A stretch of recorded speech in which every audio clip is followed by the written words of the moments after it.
sou mãe de um rapaz homossexual, muito estudioso, ele se apaixonou pelo judaísmo, mas desistiu por causa da orientação sexual. Essa parte, essa porção do texto, ela traz dois versículos que foram traduzidos pela religião como uma orientação de natureza sexual ou de natureza recriminatória em relação a qualquer questão de essência sexual. Deixa eu explicar para vocês o que esses dois versículos, 22 e 23, trazem. Está escrito, e eu busco, eu bebo da mesma escola de pensamento de André Churac, da mesma linha de André Churac, que foi um grande tradutor do texto bíblico. Esse sim buscava a arqueologia das palavras, e eu igualmente busco essas arqueologias da palavra e tento manter o mais próximo possível. É claro que são línguas muito distantes, o português do aramaico antigo, eu tento manter o mais próximo possível daquilo que está escrito. Então está escrito assim, no primeiro versículo desta porção, né, que é, no caso, versículo 22, 18, 22, como um macho não aderirá na vontade de mulher, é uma impureza. Olha o que está escrito. Como um macho não aderirá, a palavra aderir é a mesma que fusão, muitas vezes é usado no texto bíblico com uma conotação sexual, na vontade de mulher. Como é que os religiosos traduziram isso? Como uma condenação à homossexualidade. Ou seja, um homem não pode se unir, né, com um outro homem, é assim que eles chegaram à conclusão, como se aquele homem fosse uma mulher, né? Isto é uma impureza. E o segundo versículo diz: com qualquer animal não dará sua vontade para nele lhe impurificar. A mulher não se manterá diante do animal para aderir. É uma impureza. Aqui, os religiosos interpretaram que a mulher ela não deveria não só se relacionar com animais, né? É curioso porque é uma questão só para as mulheres, né? Não há uma recriminação aos homens em relação a isso, mas também os religiosos vão mais além e dizem que as mulheres não podem se relacionar como animais, assim como os animais. Então, existem determinadas posições sexuais que poderiam se assemelhar a um animal e que também não seria aconselhado, né? Não seria impuro, seria um pecado, né? Dentro do viés religioso, que se praticasse determinadas posições sexuais que pudesse se assemelhar a um animal. Então, é aí que entra toda a moral religiosa. E toda essa moral religiosa, ela não fica apenas no erro de tradução e de sentido. Porque se ficasse só nisso, o mal que advém disso não seria tão grande. Mas o grande problema dessa moral religiosa é toda a violência, discriminação, preconceito que existe até os dias de hoje em relação às questões morais. Tudo aquilo que não se encaixa dentro da perspectiva moral, né, de uma determinada religião, não só é recriminado dentro da religião, como é recriminado fora da religião. Ou seja, as religiões, elas sempre tiveram como característica o desejo de compor o poder político. Isso é uma característica inerente às religiões. Elas sempre tiveram interesse de compor os elementos políticos, de formação política. E quando elas entram na formação política, vira um horror, porque vira perseguição, vira violência, vira crime, vira legitimação da agressividade contra qualquer um que não comungue com os princípios daquela religião, como se uma terra, um país, uma cultura, né, tivesse apenas uma forma de pensar de maneira religiosa. Então, aqui não fazendo nenhum critério de crítica em relação às religiões, faz parte das religiões quem bem entende, quem bem quer, mas não há o direito de impor, né, dentro da religião, a moral sobre qualquer outro indivíduo, quem quer que seja, até mesmo dentro da própria religião, né? Se você tem uma religião, que ela seja uma orientação moral para a sua vida e não para a vida dos outros. Inclusive, essa ideia de que você não deve interferir na vida dos outros é uma ideia presente em muitas religiões, né? Só que às vezes não convém, né, acentuar, né, ressaltar essa ideia, né? Então, foi assim que foi traduzido esses 2 versículos, né? Foi assim que ele ganhou esse corpo, né, de preconceito, que não é só o preconceito, não é só uma questão conceitual, muitas vezes, e ao longo da história isso se transformou em crime, violência, assassinato, destruição do outro, em nome de uma causa, né? E é isso que torna o mundo ruim, né? Até os dias de hoje. Claro que a barbárie ela foi muito maior em outros tempos e muito mais permissiva em outros tempos, mas ela ainda existe em outras religiões, em outros lugares do mundo. Ela ainda existe e existe ainda de uma forma muito cruel, né, com qualquer pessoa que não esteja dentro do corpo idealizado, né, de relacionamento, de comunhão, conforme determinadas religiões estabelecem como sendo o correto, né? E acreditam que essa atitude discriminatória seja realmente um mandamento divino, né? Bom, desse divino eu quero estar longe, né? Desse elemento divino eu pretendo estar longe, porque isso realmente está longe de ser divino dentro da compreensão que eu tenho acerca do divino. Então, como é que a cabala ancestral, e aqui eu ressalto bastante a cabala ancestral, porque embora outras linhas de cabala vinculadas à religião não ressaltem essas questões, esses assuntos, né? Obviamente que no momento em que você se conecta aos princípios morais de uma religião que discrimina, né, determinadas pessoas, é claro que isso estará presente, mas nem sempre será dito, porque hoje há uma preocupação muito grande em não ficar impopular.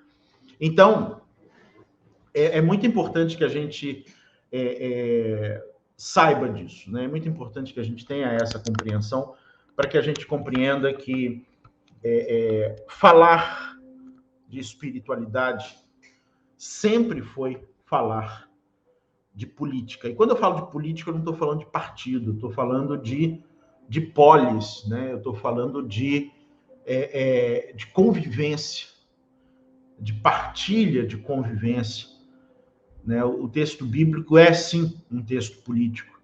E é muito porque todo texto espiritual, que eu não estou nem falando da religião, todo texto espiritual é um texto essencialmente político, né?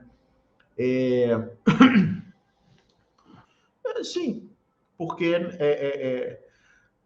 em qualquer religião, se ele fosse para um cristianismo católico, evangélico, se ele fosse para o islamismo, ele encontraria a mesma reação.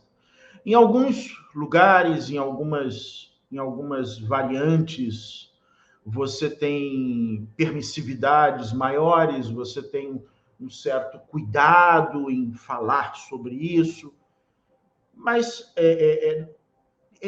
de uma maneira geral, isso não é aceito nas religiões de uma forma geral. Isso não tem absolutamente nenhuma relação com a cabala ancestral. E quando eu falo cabala ancestral, muitas vezes as pessoas pensam que isso é uma novidade do mundo moderno, porque agora, hoje em dia, isso é aceito. Não, se você for pegar os textos de Yosef de Catila, lá no século XIII, você vai ver que lá no século XIII, ele já falava disso, ele já recriminava a recriminação em relação a isso, e ele já dizia que o texto bíblico não tem nenhuma relação de guiança ou formatação moral, e ele já fazia a leitura desses conceitos aqui trazidos à luz da interioridade. Até porque se a gente não for ler à luz da interioridade, muitas outras coisas deveriam ser feitas. Por exemplo, a gente deveria sair apedrejando, né, quem não respeita o Shabat, né, o Ashuat. A gente deveria matar pelo menos um carneiro por dia, né, e alguns tantos bois por ano. Nós deveríamos, enfim, fazer tudo isso, né, que nenhuma religião faz exatamente, mas a preservação geral do texto, ela, em geral, é apenas o que convém, né? Isso é o que eu observo na maioria das religiões. O que é literal convém, né? Dízimo é literal, né? Porque convém, é interessante. Ninguém vai questionar o dízimo, né?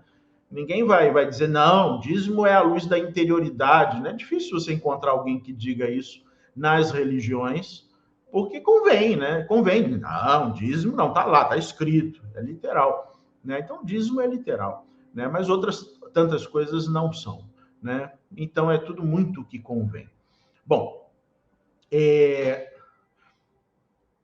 vamos aqui, então, nos conectar. Eu achei importante, porque se vocês forem buscar outras referências, dificilmente vocês vão encontrar outras referências, porque as pessoas têm um certo tabu de falar dessa parte, exatamente porque elas, muitas vezes, foram formadas dentro da religião e elas não querem entrar nesse assunto, né? Mas, à luz da interioridade, a gente fica muito à vontade, né, de entrar nesse assunto, porque não tem absolutamente nada a ver com isso, né? Não tem nada a ver com orientação sexual ou posição sexual, permitida ou não permitida. Você imagina o criador do cosmo, o criador do Big Bang, vai ficar ali prestando atenção com como você, né, ama uma pessoa, né? Porque por trás disso existem as formas de amor que são absolutamente belas, né, e são absolutamente legítimas por serem amor, né? E o criador do universo não está ali como um vigia, né, moralista, né, olhando o que você está fazendo da sua vida sexual, né? Isso não faz o menor sentido. Por que a palavra morte ela aparece no título? A gente sabe que o título de uma porção é como a centelha de luz da semente, né? Então, o título de uma porção é como a semente de uma porção, né? Então, por que a palavra morte ela surge no título dessa porção? Para que a gente possa olhar para isso, né? Para que a gente possa olhar para essa questão. A palavra morte, né, para os cabalistas, a morte é um código para representar o fim do desejo de compartilhar. Basicamente isso. A morte, dentro do texto bíblico, é um código para representar o fim do desejo de compartilhar. Vive quem continua compartilhando. Mesmo que o corpo físico não exista mais.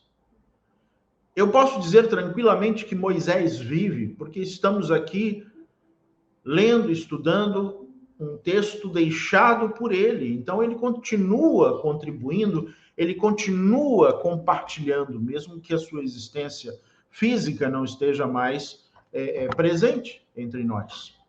E também posso dizer que muitas pessoas cuja existência física existe e muitas vezes se encontram em graus bem saudáveis do ponto de vista biológico, já estão mortas há algum tempo, porque há algum tempo interromperam o desejo de compartilhamento. Morre quem interrompe o desejo de compartilhar. Vive quem continua compartilhando, mesmo que o corpo não exista mais. Segundo os cabalistas, morrer é um estado de congelamento. Congelamento frente à vida e o propósito do ser humano. A palavra para morte é a palavra mapikta, que em aramaico ela é muito generosa. Aliás, o aramaico antigo, ele é muito generoso, porque as palavras se autoexplicam. Se a gente for pegar a raiz etimológica da palavra mapikta, eu vou ter a palavra ma, que é uma pergunta, significa como. Ma quer dizer como, né? Eu usaria a palavra ma se alguém me dissesse construa uma jangada, eu diria ma, como? E a palavra pekta, que no caso de morte é mapikta, uma palavra só, mas esse pikta no final, ele vem da palavra pekta, que significa integrar, entremear. É uma expressão usada para designar o entrelaçamento de fios de uma tapeçaria, de um tecido, né? Pekta é esse entremear. Então, a palavra morte, mapikta, se você cortar ela, você teria mapekta. Como entremear?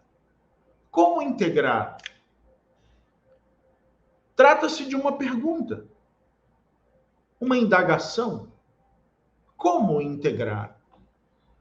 A morte nos lança uma pergunta e, ao mesmo tempo, um antídoto. Um antídoto para a própria morte, a entender que a morte não é apenas a morte do corpo, aliás, é o que ela menos é. A morte, ela traz muitos elementos da mortificação. Entremear é a compreensão de que todas as coisas estão integradas, todas as coisas estão entremeadas e unidas entre si, e todas as coisas nos são necessárias, sem exceção. Até mesmo as pessoas que não vivem como nós vivemos, nos são conectadas, entremeadas, unidas a nós, integradas a nós, necessárias a nós. Até mesmo aquilo que consideramos antagônico é parte de nós. Até o que consideramos antagônico é parte de nós. Quando deixamos de entremear, deixamos de nos relacionar. E relacionar-se não se trata apenas de conhecer pessoas. Relacionar-se é contribuir com pessoas, exercer impacto sobre elas, acrescentar. Isso é relacionamento. Quanto mais conseguirmos contribuir para iluminar a vida do próximo, mais próximo da imortalidade como conceito, vamos nos encontrar. E quando eu falo de imortalidade, eu não estou me referindo ao corpo físico, e sim à infinita capacidade de produzir impacto luminoso, ainda que não se esteja mais dentro da existência física. A morte, portanto, é um desvio, é um erro. Ninguém deveria morrer. E não estou me referindo à morte física. O ser humano foi feito para a imortalidade, para produzir impacto e ser lembrado por causa desse impacto. Produzir impacto na vida das pessoas. Não precisa ser um impacto global. Você não precisa se tornar pop. Mas se você fizer a diferença na vida de seus amigos, na vida das pessoas que você ama, na vida das pessoas que estão próximas a você, na vida das pessoas que não te amam, se você produzir um impacto luminoso, mesmo que você deixe esse mundo físico, você continuará vivo. Porque o rastro de luz que você deixa a partir de suas ações perdura. Morrer é cair no esquecimento. Igualmente, nós matamos pessoas quando deixamos alguém que tenha feito parte de nossa existência cair no esquecimento. Quantas pessoas caíram já no seu esquecimento?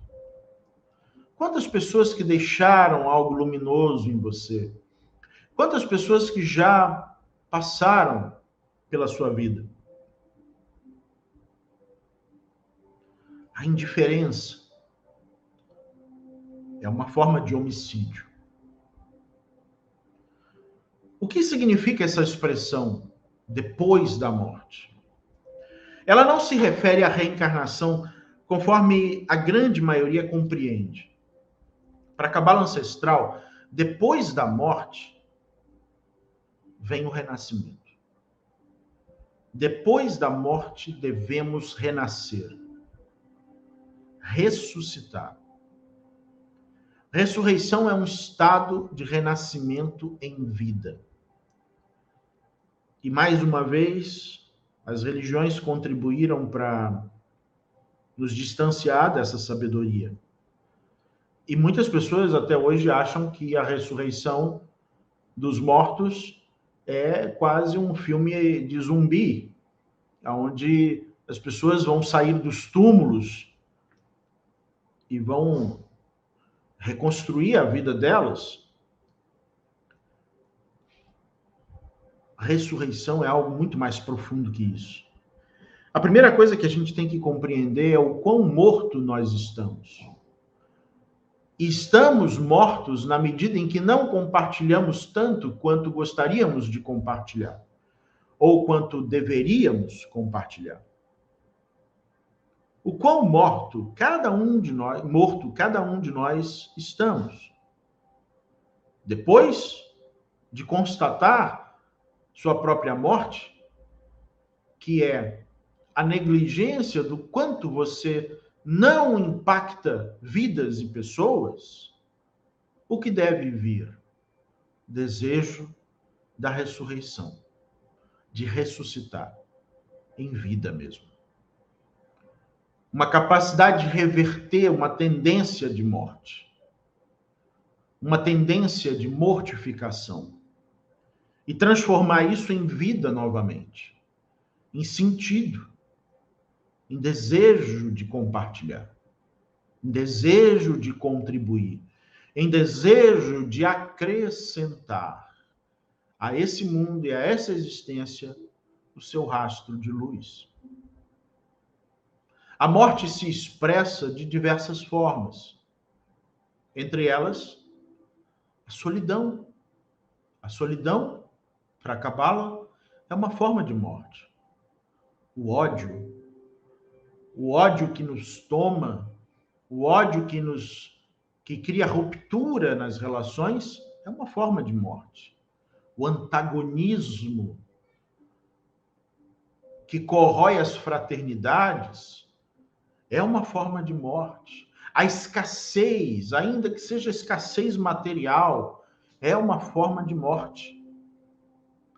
Mas também a queixa, a lamúria, o indivíduo que está sempre no exercício de ressaltar a falta, é uma forma de morte. A comparação é uma forma de morte. Quando passo minha vida em um permanente estado de comparação, o outro tem, eu não tenho. O outro recebeu, eu não recebi. O outro ganhou, eu não ganhei. O outro tem o que eu acho que deveria ser meu. Isso também é uma forma de morte. Todas essas coisas deixam morrer o que somos em essência.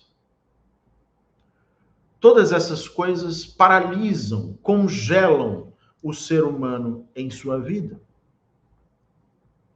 A morte pode surgir para nós em vários momentos da vida, mas o importante é o salto espiritual, que chamamos de ressurreição, que consiste em corrigir os elementos que produziram a interrupção de nosso desejo de compartilhar, para reocuparmos o nosso lugar como seres eternos nesse mundo. E o trabalho do cabalista nessa geração, que é a era da consciência iluminadora, é produzir a ressurreição dos mortos. E é belo ver quantas pessoas mortas ressuscitam em vida. A vida eterna não é uma perpetuação do corpo. Isso era o desejo dos egípcios. Isso é para quem quer fazer-se múmia, mumificar-se e levar para o túmulo aquilo que conquistou materialmente. Vida eterna não é perpetuação do corpo. Vida eterna é uma existência que contribui dentro do sistema integrado. Imortalidade é deixar o seu rastro dentro da existência. E a imortalidade é inevitável. Quando nós alcançamos o mais elevado grau de nossa consciência espiritual. A morte é unicamente uma ilusão sistêmica. A morte é uma ilusão sistêmica. Embora você se esqueça de muitas coisas e muita gente, todas essas coisas e gente que já fizeram parte da sua vida continuam vivas em você. A morte é uma ilusão sistêmica. Permanecemos vivos em nossos filhos, permanecemos vivos em nossos sobrinhos, em nossos netos, em nossos aprendizes, em nossos amigos que de alguma maneira impactamos, em nossas obras, as obras que deixamos e que dão continuidade ao nosso rastro sobre o mundo. Só os mortos estão dentro de um mundo onde a morte existe. Para quem já saiu da morte e já entrou na concepção da realidade, da imortalidade, de produzir rastros eternos, a morte não existe mais. E não há mais a dor da morte. Não há mais o sofrimento da morte. A dor pela morte é a dor por não repetir o processo. A visão do outro é a dor de não ter mais a visão do outro, o toque do outro, o encontro com a experiência que o outro proporciona. A dor pela morte é essencialmente uma dor do ego. É válida, é legítima por um tempo. O luto necessário. Mas nunca podemos deixar morrer o que somos através da morte de algo ou alguém. Há muitas pessoas que morrem em si, morrem na sua própria existência, quando um relacionamento acaba, quando ela é demitida de uma empresa, quando ela perde um bem material, ou quando descobre que está doente. Às vezes, a morte dessas coisas, ilusória, nos corrói e morremos junto, embora estejamos vivos biologicamente.